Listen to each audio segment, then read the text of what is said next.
And I would remind everybody in this room that 77% of the American people support this effort by Elon Musk and Doge to identify such waste, fraud, and abuse. Caroline. Go ahead.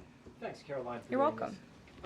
If we could just step back for a second. As you know, he campaigned on no taxes on tips, no taxes on overtime, no taxes on Social Security benefits. He is committed to all three of those things, and he expects Congress to pass them later this year. I'm sorry, have you ever paid a tariff? Because I have.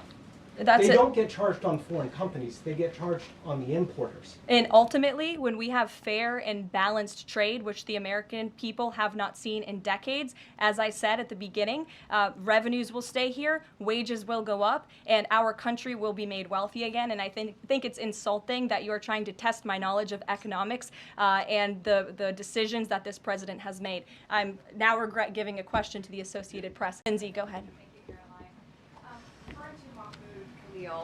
The president has said this is the first of many arrests like this. Does the administration have a rough estimate of how many arrests you're planning to make similar? I don't have an estimate. I do know that DHS, based on very good intel that they have gathered at the direction of the president's executive order, which made it very clear to the Department of Homeland Security that engaging, as I said, in anti-American, anti-Semitic, pro-Hamas protests will not be tolerated. So since the president signed that executive order and since Secretary of Known has taken the oath at DHS, they have been using intelligence to identify individuals on our nation's colleges and universities, on our college campuses, who have engaged in such behavior and activity, and especially illegal activity.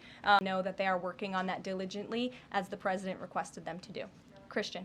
Thanks, Caroline. Two questions. Since we've been talking a lot about tariffs, have there been any updates on standing up the External Revenue Service to collect revenue from that? Well, we need reciprocal tariffs to go into effect first, and as you know, the president will be rolling those out on April 2nd, and then the next start of that process is collecting that revenue to ultimately create the External Revenue Service, which Secretary Lutnick is working very hard on and is quite enthusiastic about, if you have noticed from his media interviews. Can the president do that through executive action, or will it require legislation? Well, the president already signed an executive order to direct the Secretary of Commerce to establish the External Revenue Service, or at least to identify ways in which it can be done.